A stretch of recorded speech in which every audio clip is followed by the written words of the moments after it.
This is the ending of the Wild West.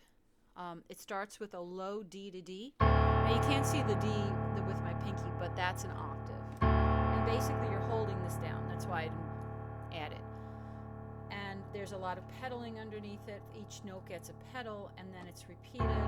And then this hand moves up in the final measure and plays these two where it says LH. The right hand, here's middle C. You're going to think this way. D, up a fourth to G, up a fourth to C, up a fourth to F, up a fourth to B flat. Now, each one of those is like a little hook. I went up a fourth. I'll do it again. D, up a fourth is G, right? D, E, F, G. Up a fourth is C. Up a fourth is F. And up a fourth would be B, but in this case it's B flat. That's in the key signature. So I'm going to do that right now. Up the D, up a fourth, 1, 2, 3, 4, up a fourth, up a fourth, up a fourth.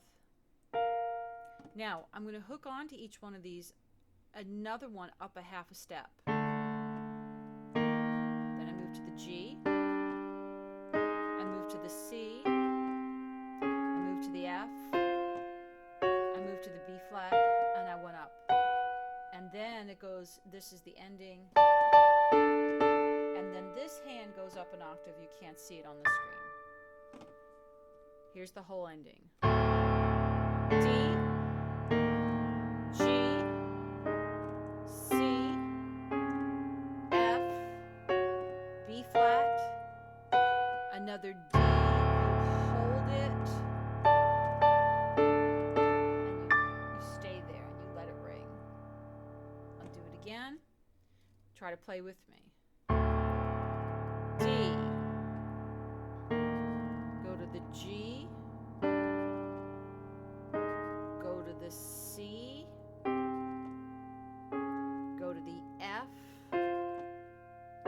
go to the B flat, D in the bass, 1, 2, and 3, and you hold that down and you release it.